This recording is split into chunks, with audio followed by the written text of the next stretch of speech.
Eteon.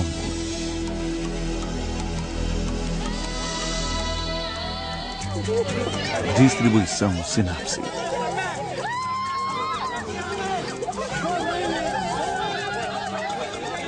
Pai, mãe, irmão, irmã. Essas palavras despertam uma cadeia de emoções e lembranças e estão ligadas com as nossas raízes mais íntimas e profundas.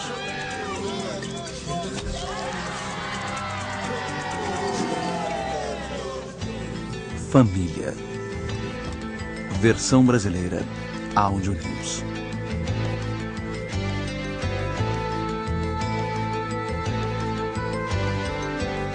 A família é o berço onde vivemos a infância e começamos a vida. Ela pode ter sido grande ou pequena. Pode ter compreendido só os pais ou incluído avós e tios. Mas a família é sempre o palco dos momentos mais marcantes da vida de uma pessoa.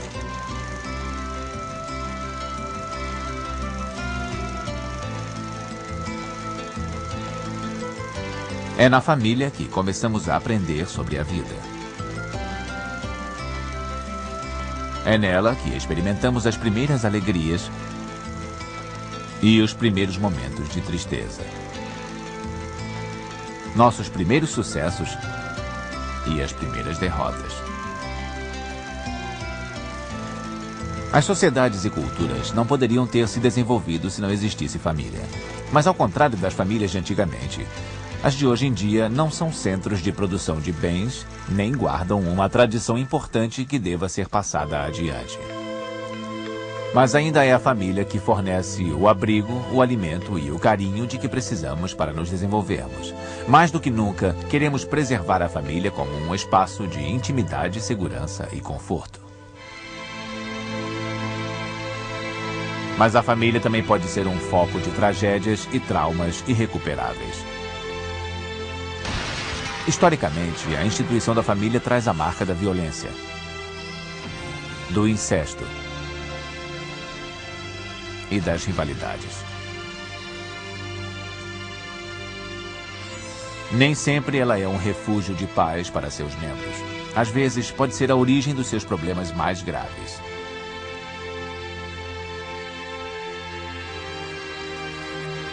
Ao longo dos séculos, a família passou por transformações radicais, principalmente nos anos mais recentes. Em quase todos os países, a taxa de divórcios está em elevação. Famílias comandadas por apenas um dos pais são cada vez mais comuns. Há um número cada vez maior de famílias reorganizadas e casais de homossexuais estão lutando pelo direito à adoção. As mulheres brigaram pelo direito ao aborto e, paralelamente, pelo direito à inseminação artificial.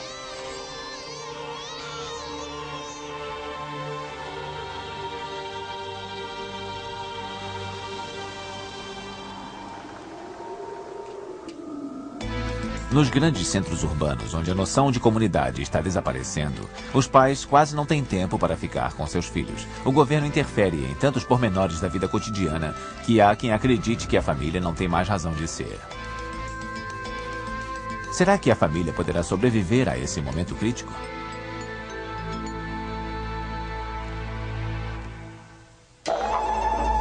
E assim surgiu a família.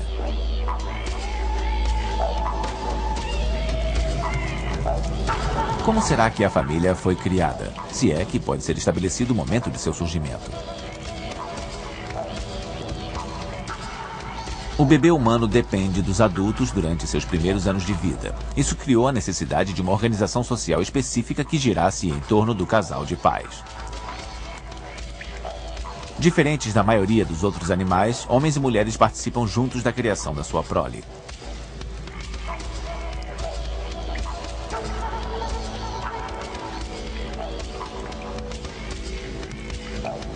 Mas as diferenças entre os papéis de um e de outro devem ter aparecido desde os primórdios da humanidade.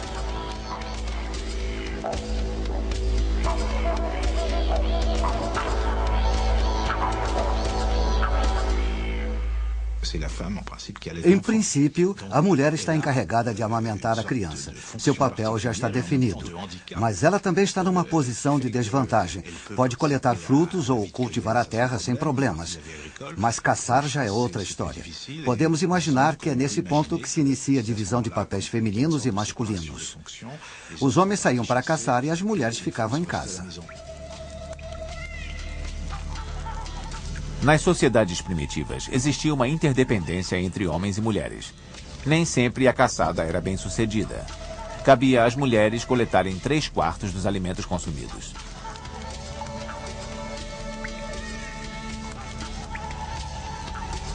Isso prova que as famílias com renda combinada existem desde a pré-história.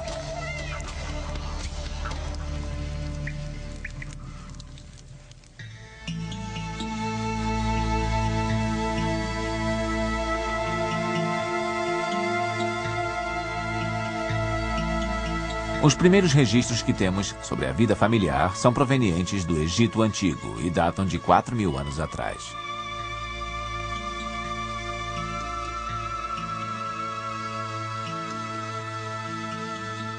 Os egípcios se organizavam em pequenas famílias.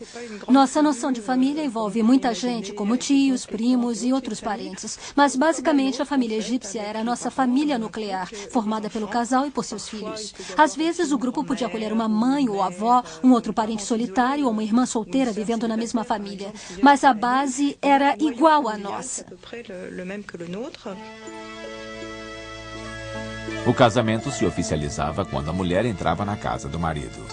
Dessa forma, dizia-se que o jovem havia tomado uma esposa. O casal costumava ter 4 a 6 filhos, mas por causa dos altos índices de mortalidade infantil, raramente sobreviviam mais de 3.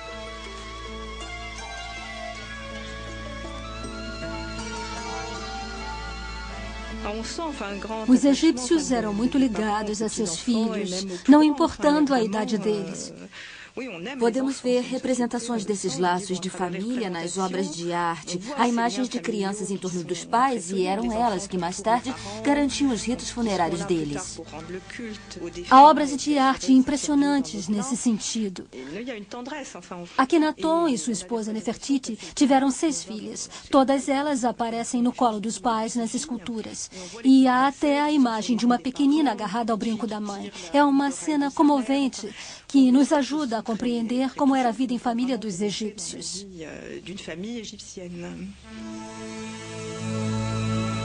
Os meninos eram importantes para perpetuar o nome da família, mas não havia discriminação dos bebês por causa do seu sexo. A mulher era responsável pela educação das crianças pequenas. Mais tarde, os meninos das famílias mais abastadas iam para as escolas para se tornarem escribas ou funcionários públicos.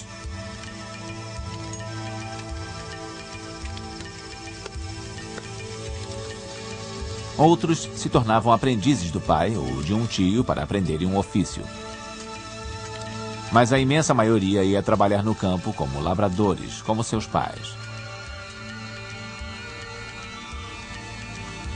Já as filhas ficavam junto às mães. Elas aprendiam a fazer as tarefas domésticas e a comprar mantimentos nos mercados. Entre os egípcios, as mulheres não tinham o mesmo status que os homens, mas gozavam de direitos legais.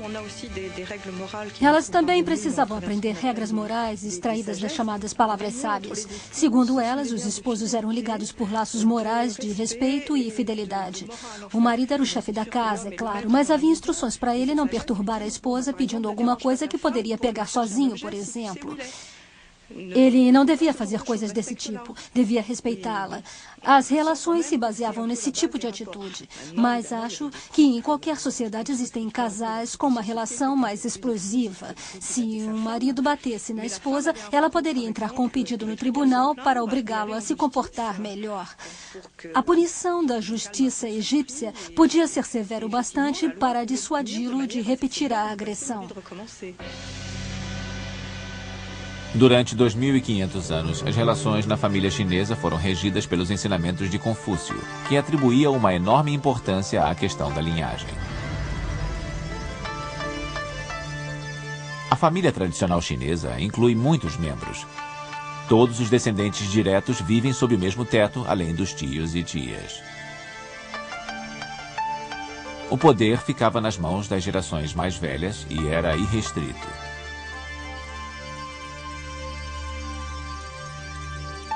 Desde muito cedo, os meninos aprendiam a ser dominadores e as meninas aprendiam a ser humildes e subservientes.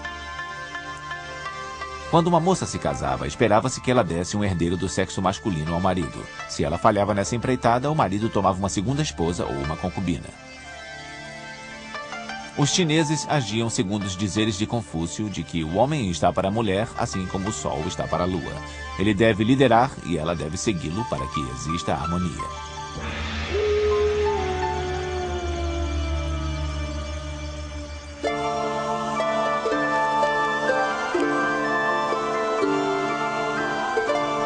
Em Roma, a palavra família designava todas as pessoas que viviam sob um mesmo teto. Isso incluía pais e filhos, é claro, mas também os servos e as concubinas do chefe da casa.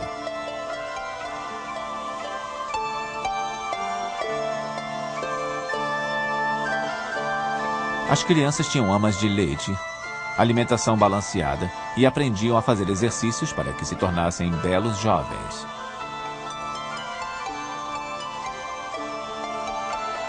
O pai tinha todos os direitos, inclusive o poder de decidir sobre a vida e a morte de seus filhos. O infanticídio não significava necessariamente o massacre de crianças, mas os pais podiam abandoná-las. Se alguém não podia ou não queria mais sustentar um filho, podia simplesmente abandoná-lo.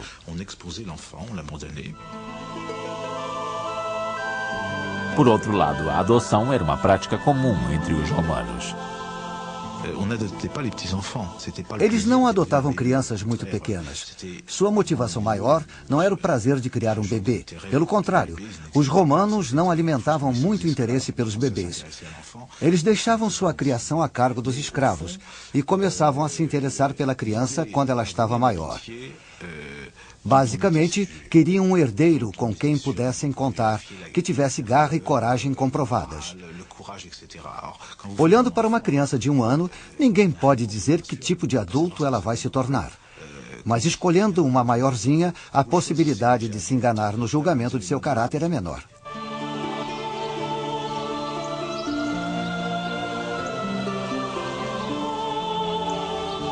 Em Roma, os filhos eram o bem mais precioso de seu pai. Eles levavam os meninos a todos os lugares, ao fórum, ao Senado e aos banquetes, iniciando-os na participação na vida cívica. A função de pai e mestre, pater et magister, se acumulava numa mesma pessoa, que era responsável pela educação e pela disciplina do menino. O pai tinha a mais nobre das tarefas, ensinar seu filho a ter coragem, moral e física para defender o nome da família e a honra de Roma.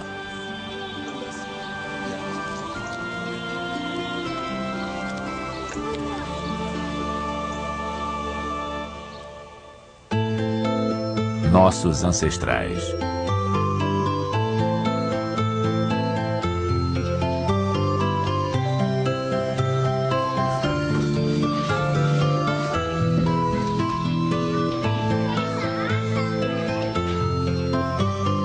Na nossa imaginação, as famílias medievais eram sempre agitadas, com muitos filhos dividindo a mesma casa com seus pais e avós.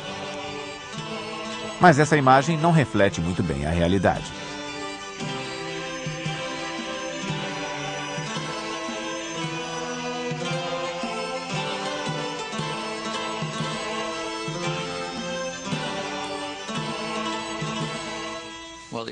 Considerando o número de gerações que viviam sob o mesmo teto, podemos dizer que uma residência de nobres medievais era movimentada e não havia apenas um casal e seus filhos morando nos castelos. Mas a situação era diferente entre a população mais pobre.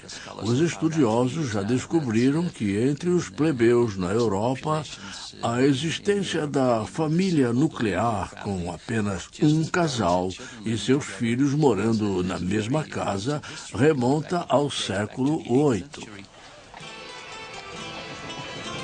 A história mostra que quando o Estado enfraquece, as famílias tendem a se fortalecer. Na Idade Média, uma família inteira não hesitaria em se envolver numa vingança contra uma ofensa cometida a um de seus membros. As famílias precisavam se proteger sozinhas e os conflitos eram necessários para solucionar desavenças. Temos um exemplo acontecido na cidade de Ghent no século XIV. 2 irmãos tiveram um terceiro raptado e saíram no encalço não do sequestrador, mas de alguém que fosse de sua família. Quando acharam um sujeito com o mesmo sobrenome, eles o mutilaram, pensando que fosse um parente do raptor. Quando o tribunal local provou que o sujeito não era da mesma família, embora tivesse o mesmo sobrenome, os agressores só precisaram pagar a ele uma indenização. Esse tipo de situação era considerado um erro desculpável. A Idade Média foi a época das vendetas e também de guerras, surtos de fome e epidemias. A família estava exposta a ameaças constantes.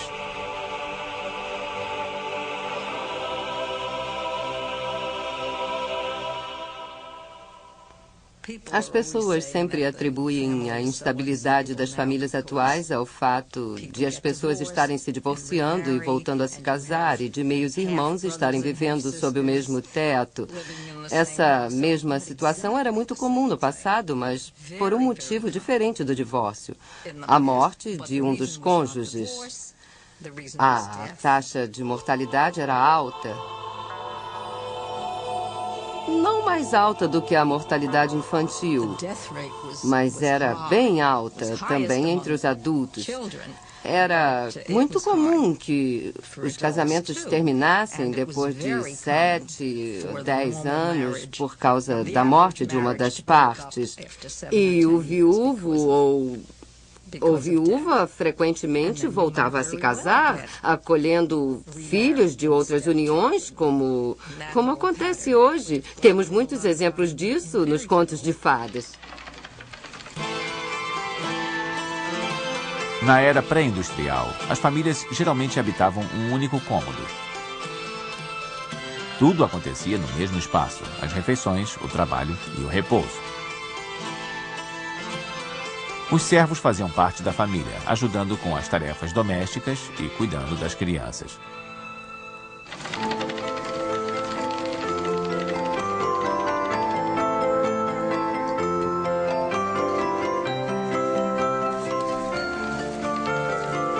A mulher gerava 5 ou 6 filhos ao longo da vida. Desses, apenas a metade chegaria à idade adulta.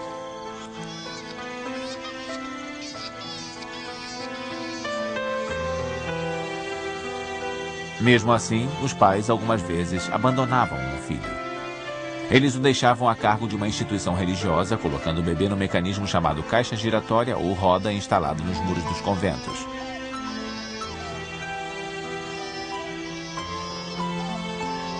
Os pais que abandonavam seus filhos não faziam isso por crueldade. Eram casais normais que se viam numa situação inesperada de pobreza extrema, como acontece hoje, e não tinham mais condições de sustentar os filhos. E eles achavam que esse era o propósito das instituições, cuidar das crianças lá deixadas. Alguns pais deixavam as crianças na esperança de poder voltar para buscá-las um dia. Costumavam deixar um bilhete junto a ela, ou uma marca de identificação. Mas a taxa de mortalidade era altíssima. Em Paris, 90% dessas crianças morriam em menos de um ano. Esse quadro pode dar a impressão de que na era medieval os pais não se importavam com seus filhos. Mas talvez mostre simplesmente que as condições de vida deles e seus costumes eram diferentes dos nossos. A ideia de enfaixar os bebês, por exemplo, nos parece uma crueldade. Eles embrulhavam o corpo da criança, restringindo seus movimentos. Mas isso era feito com motivo. Eles se preocupavam com o desenvolvimento da criança. Eles viam os bebês como criaturas retorcidas e com os membros enrolados. Eles as enfaixavam para eles se acostumarem a ficar retos numa posição mais humana e menos animal. O enfaixamento também mantinha os bebês bem aquecidos e muito protegidos. Desse modo, eu acho que isso era considerado como um ato de bondade e não uma prática repressiva, não.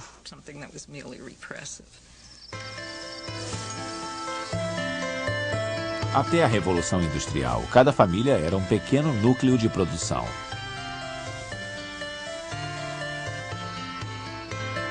Desde muito cedo, ao menos entre os plebeus, as crianças deviam cumprir a sua parte do trabalho.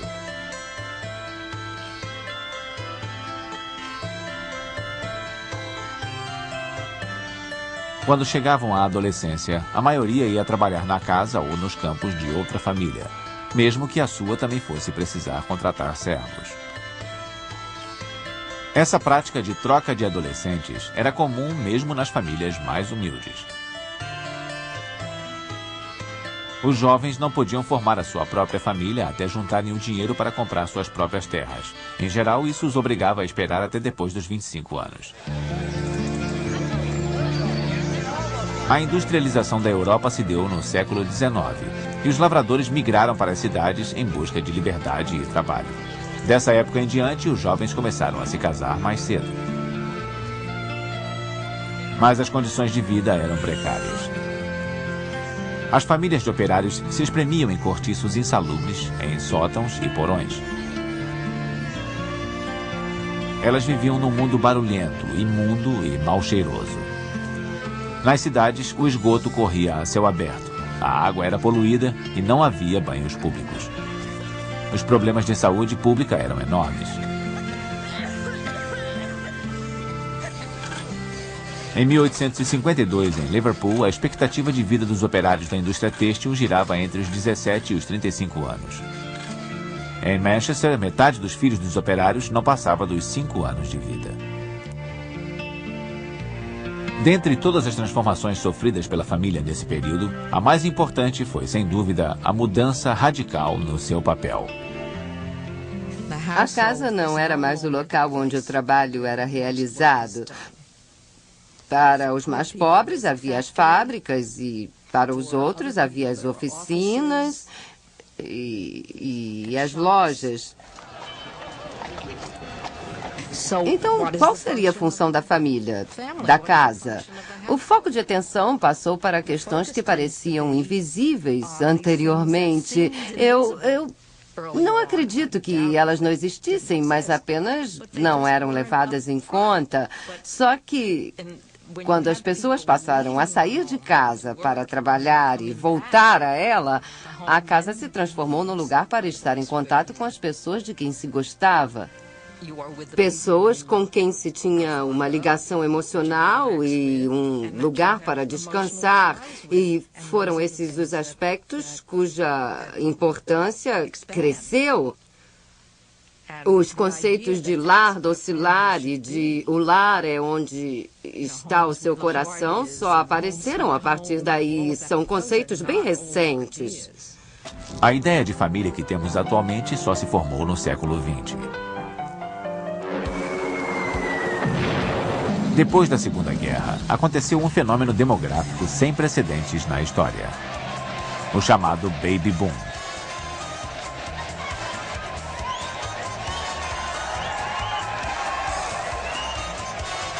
Entre 1946 e 1964, as famílias americanas tiveram mais filhos do que nunca, num fenômeno que atingiu todos os países ocidentais.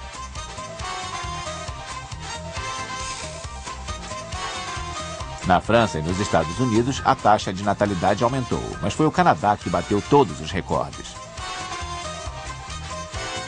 No auge da onda de nascimentos, cada mãe tinha, em média, 4 filhos. Em 1996, os filhos dessa geração correspondiam a 33% da população.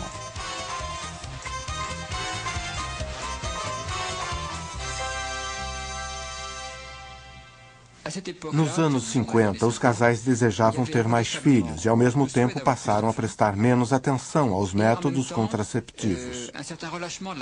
Quando questionados depois, muitos afirmaram ter tido filhos que não desejavam. Sendo assim, aconteceu um fenômeno duplo. Passou a haver mais filhos desejados pelos casais e mais filhos indesejados. E talvez isso tenha acontecido em parte por causa da euforia do pós-guerra.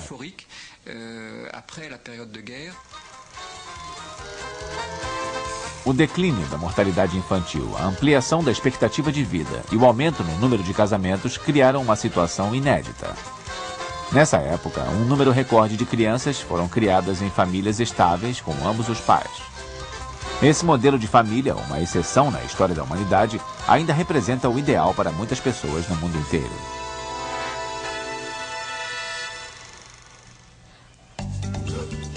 Países diferentes, costumes diferentes. Eu tive 12 filhos. 6 garotos e 6 meninas. Edith, Ginette, Diane. Na minha família temos 6 avós e 6 avós, contando com os meus e dos meus 3 meus-irmãos. Na nossa família nós temos 2 filhos e mais a minha mãe Rosa, que é a avó dos meninos. São 21 netos. Sylvain, Martin, Pierre. Nós dividimos a mesma casa. Nossa família é unida. Não, nós moramos juntos. Nascemos na mesma família. Mas somos uma família. É. São 2 pares de gêmeos, um de gêmeos idênticos e outro não, vindos de 2 mães, que não são idênticas. Eu tenho pai e mãe, mas eles não moram na mesma casa. Desde que Charles chegou, somos uma família. As famílias atuais têm mais de uma cara e elas estão em constante mutação. Olivier e Felipe. Não sei se estou esquecendo alguém. Somos uma família. Todas essas pessoas formam famílias, cada qual à sua maneira. Mas qual é o verdadeiro sentido de uma família?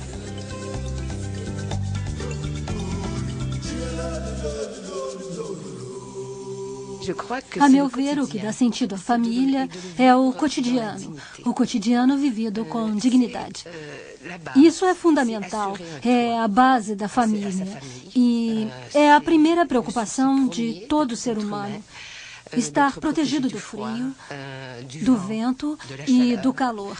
Família é prover o alimento, é não querer ver um filho chorar de fome, é viver verdadeiramente cada dia que se tem e ir dormir satisfeito.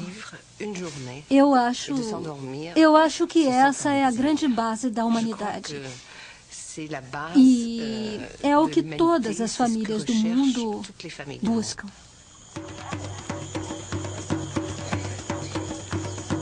Em alguns lugares da África, a paternidade é assumida por grupos de pessoas. A mãe, as irmãs dela e todas as mulheres da mesma idade cuidam do seu filho.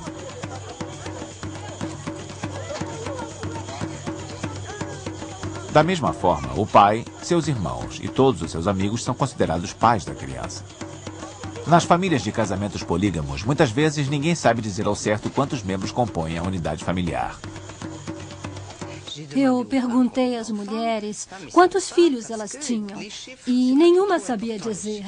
Elas não se importam com os números, mas eu queria saber. Então resolvi perguntar o nome das crianças. Sentei com a primeira esposa e disse: vou anotar os nomes de todos os seus filhos. E ela perguntou: você quer saber os nomes dos que morreram e dos que estão vivos? Eu fiquei um pouco constrangida, é claro, mas falei que queria o nome de todos eles, dos vivos e dos mortos. Ela começou a enumerar todos e fui descobrindo quando as crianças haviam morrido. Todas elas tinham 2 filhos que haviam morrido antes dos 2 anos de idade. Foi através dessa listagem que eu descobri que o chefe daquela família era responsável por prover alimento para 38 pessoas 3 vezes ao dia. E ele não tinha a menor noção de que era tanta gente.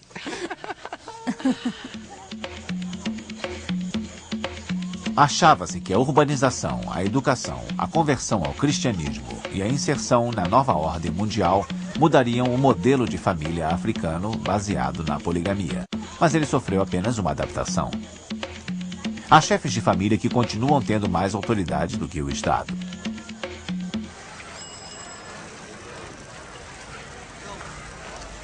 Na China, o governo aboliu a autoridade patriarcal e instituiu a igualdade entre os sexos.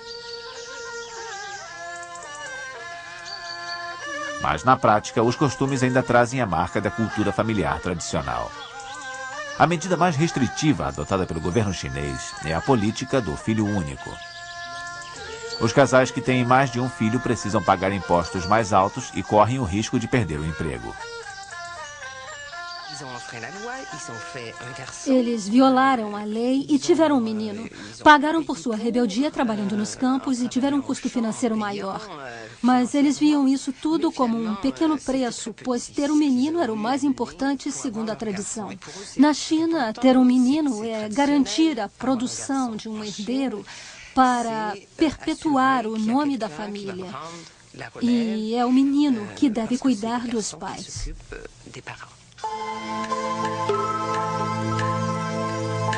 A política do filho único levou graves consequências ao povo chinês.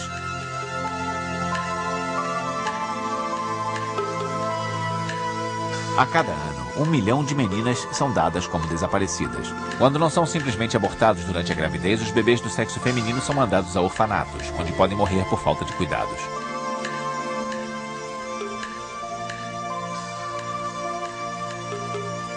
O desequilíbrio demográfico é absurdo. Somente na província de Hunan existem 175 meninos para cada 100 meninas.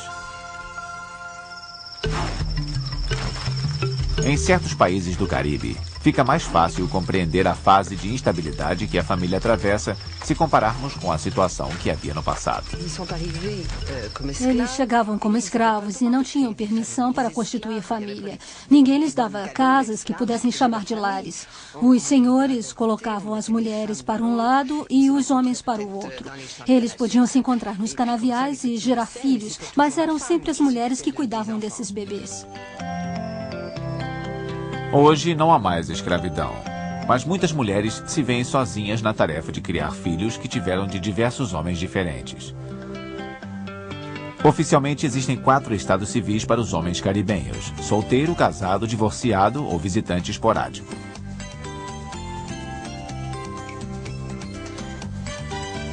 No Brasil, assim como na maioria dos países da América Latina, os homens ainda são muito machistas. Eles se consideram os chefes da família e esperam ser tratados desta maneira. As mulheres, pouco a pouco, vêm conquistando seu espaço, mas na maioria das vezes são as únicas responsáveis pela criação dos filhos e ainda recebem salários menores do que os homens.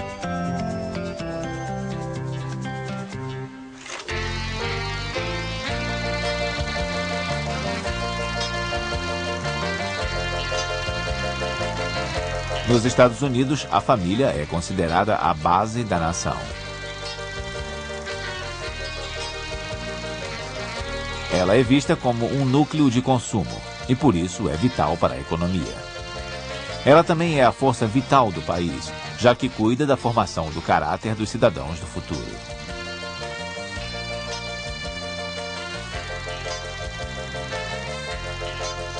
Mas, nas últimas décadas, a sociedade americana foi abalada nas suas fundações.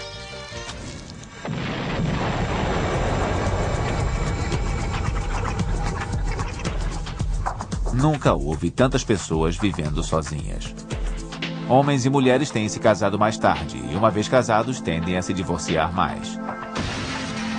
Segundo as últimas estatísticas, desde 1995, 1 em cada 2 casamentos termina em divórcio nos Estados Unidos. Hoje, as famílias tendem a ser menores do que antigamente. As mulheres têm menos filhos e estão engravidando mais tarde. Desde 1972, a taxa de natalidade nos Estados Unidos não é suficiente para repor a população existente. Além disso, existem cada vez mais famílias com apenas um dos pais presente. Isso se deve aos divórcios, é claro, mas também é uma consequência do número cada vez maior de mulheres que optam por ter seus filhos sozinhas. Hoje, 1 em cada 4 famílias tem apenas um dos pais, e em 9 em cada 10 casos, quem está presente é a mãe. Essa nova realidade está provocando desconforto na sociedade americana. Há quem tenha a impressão de que as famílias de hoje não estão educando a juventude do país da forma mais adequada.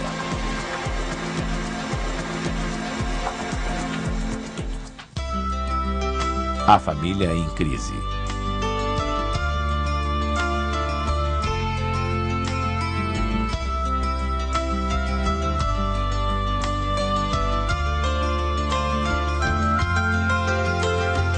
Desde que surgiram métodos eficazes para o controle da natalidade no Ocidente, a atitude das pessoas quanto ao amor e ao sexo se modificou. As pessoas passaram a fazer uma distinção entre sexualidade e reprodução.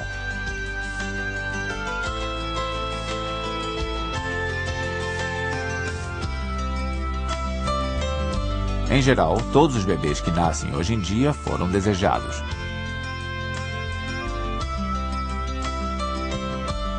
Mas se ter filhos não faz mais parte da ordem inevitável das coisas, a questão é: de onde vem o desejo de ter filhos?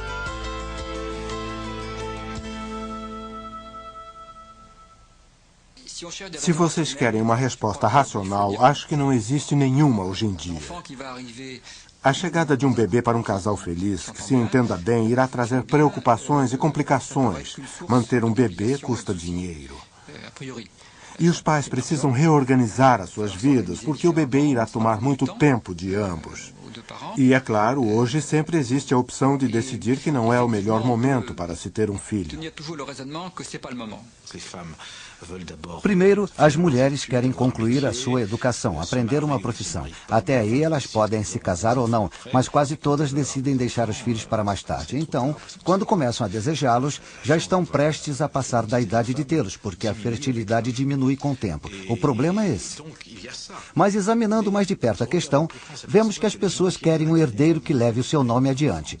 Portanto, existe uma necessidade pessoal a ser levada em conta, além da responsabilidade pessoal de cuidar de uma criança abandonada. As pessoas sentem uma necessidade de produzir uma extensão de si através de outra pessoa, de passar adiante o sopro de vida que receberam. De rendre au fond la vie qu'on vous a donnée.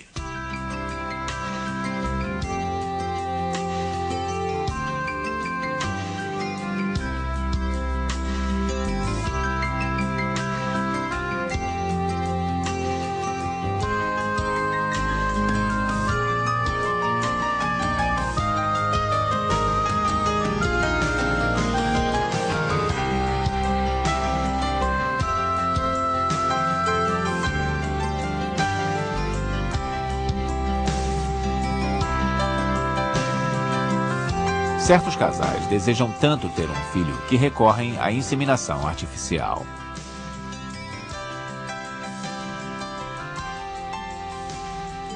Ou optam por uma prática milenar, a adoção.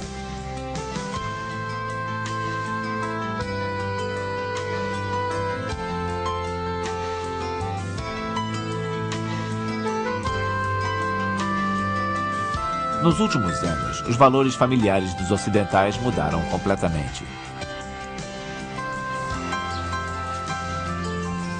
Os pais são estimulados a buscar a sua satisfação pessoal em primeiro lugar, e isso provoca instabilidade na vida das crianças.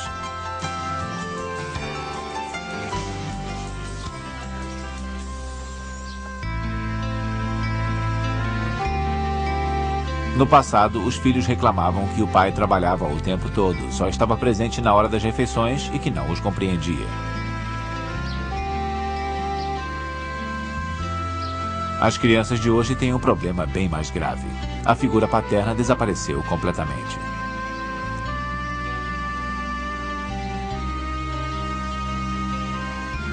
Quando um casal se separa, o pai precisa redefinir a sua relação com os filhos. Certos pais, ao ver a autoridade ser passada à figura materna, rompem os laços com os filhos, fugindo assim de suas responsabilidades. Em famílias de pais separados, apenas uma em cada 6 crianças vê o pai uma vez por semana. Quase a metade delas só vê o pai nos feriados de final de ano.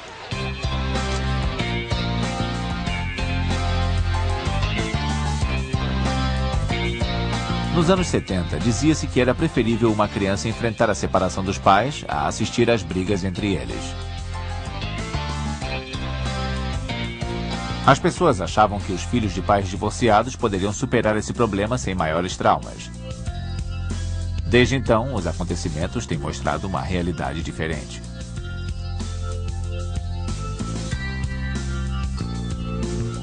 Muitas mães solteiras americanas não são apenas pobres, mas dependentes de auxílio do governo para sobreviver. Entre os filhos, mais de 1/3 sofre perturbações nervosas e aumentam os riscos de evasão escolar e envolvimento com drogas. É claro que não são apenas os filhos de famílias desfeitas que estão tendo problemas. Na sociedade moderna, a adolescência é um período especialmente difícil.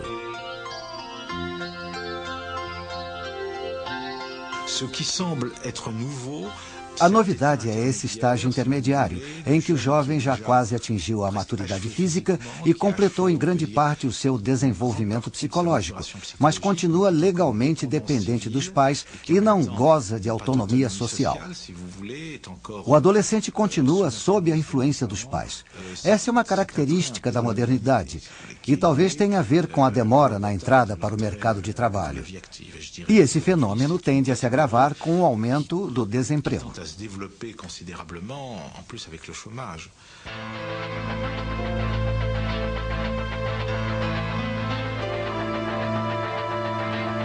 Os adolescentes fogem de controle, ficam cada vez mais violentos. Formam gangues que aterrorizam a vizinhança e cometem delitos graves. Mas o sinal mais revelador dos problemas da adolescência é a taxa de suicídios nessa faixa etária. Em certos países desenvolvidos, ela chega a bater recordes. Ao procurar explicação para essa fase problemática, é preciso lembrar que a autoridade dos pais tem sido profundamente abalada nos últimos tempos.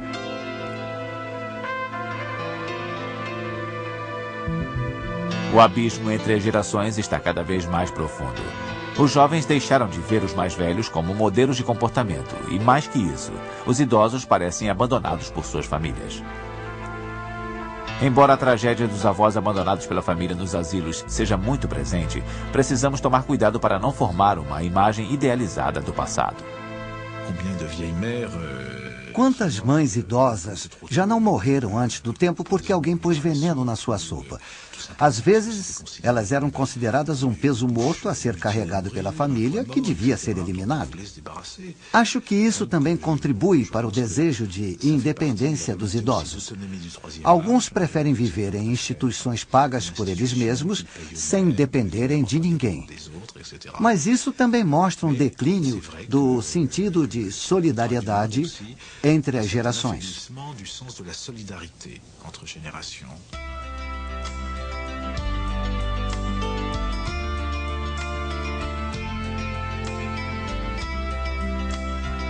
O abismo entre gerações acaba privando os pais de uma rede natural de apoio que poderia ajudá-los imensamente. Ao mesmo tempo, os mais jovens têm se ressentido pela falta dessas relações especiais, carregadas dos valores e da sabedoria que constituem a grande riqueza da convivência familiar.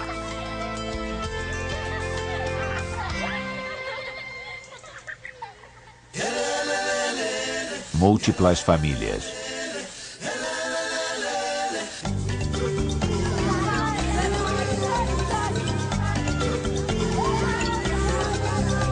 A família é uma instituição tão importante que ninguém consegue se manter indiferente ao seu destino. Os pessimistas temem que ela deixe de ser o casulo de segurança que prepara as crianças para a vida adulta. Os otimistas celebram a sua habilidade de se adaptar aos novos tempos. De qualquer maneira, teremos uma visão muito limitada se tentarmos avaliar os rumos da família com base apenas nas 2 gerações anteriores à nossa. A imagem que temos de família tradicional vem dos anos 50. Mas basta voltar um século no tempo para perceber que o modelo de família dos anos 50 foi único na história do homem. E quanto aos filhos, esses sempre deram dor de cabeça aos seus pais.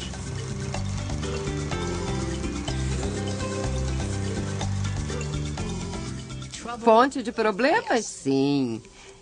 E já se sabia bem que os adolescentes tendem a gerar mais problemas do que as crianças pequenas. E nós sabemos bem por quê. Adolescentes conseguem fazer coisas que as crianças não podem. Eles são mais fortes, podem beber, podem se meter em brincadeiras mais violentas e arrumar problemas com as garotas. Os pais sempre estiveram cientes de tudo isso e de que os adolescentes tendem a se ressentir do rigor com que eles são criados e tendem a se rebelar também. A rebeldia da juventude não é nenhuma novidade. Em todas as épocas, as pessoas dizem que os jovens são terríveis e que eles não respeitam os mais velhos. As pessoas diziam isso no século XII, no século XVI e no século XIX. As pessoas dizem isso em todas as épocas. Também no caso das famílias com apenas um dos pais, a visão histórica nos dá uma perspectiva completamente diferente.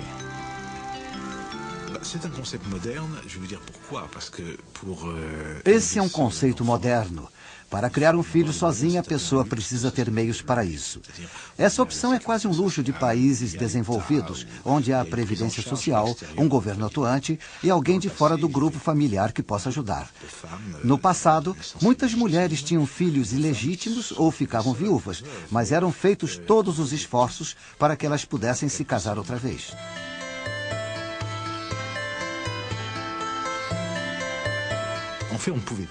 Na verdade, era impossível que as pessoas ficassem sozinhas com seus filhos. Se fosse um homem, ele precisaria de uma mulher para cuidar da casa e das questões que hoje em dia ficam a cargo das creches, jardins de infância, escolas e dos problemas que são assumidos por outras instituições. Se fosse uma mulher, ela não teria proteção suficiente para criar um filho sozinha. No Ocidente, o Estado assumiu parte dos encargos que antes cabiam à família. Embora já haja um número bastante grande, novas creches não param de aparecer e cada vez mais profissionais conquistam o direito à licença maternidade. Além do apoio do governo, a comunidade também oferece ajuda na forma de grupos de avós, por exemplo, que se oferecem para substituir as relações familiares verdadeiras.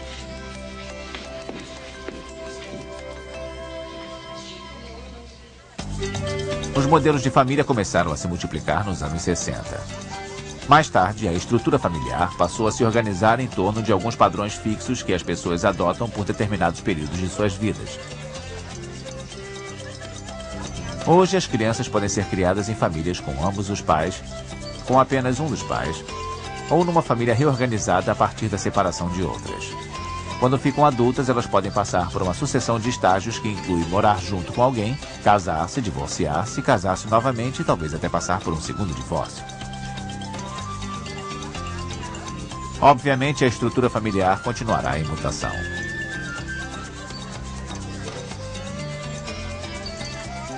Considerando todos os aspectos, afeto e distanciamento, estabilidade e mudanças, presença de muitos pais ou de pais de menos, como poderíamos encontrar uma definição única para a família?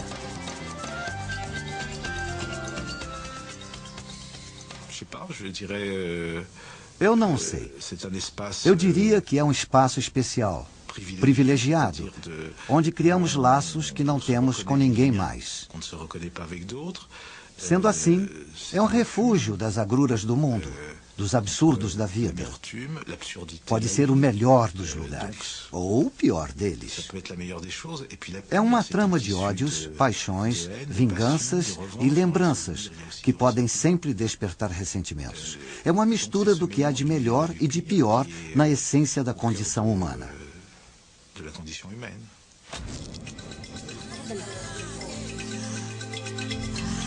Não existe mais um modelo único de família, institucionalizado e aceito por todos.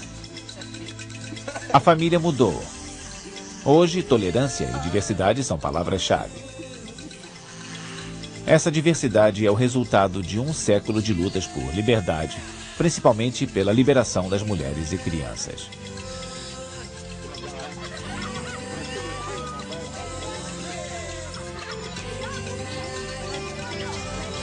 Se examinarmos a fundo, veremos que a nova ética da família é baseada em valores muito semelhantes aos que regem a estrutura familiar desde o início dos tempos.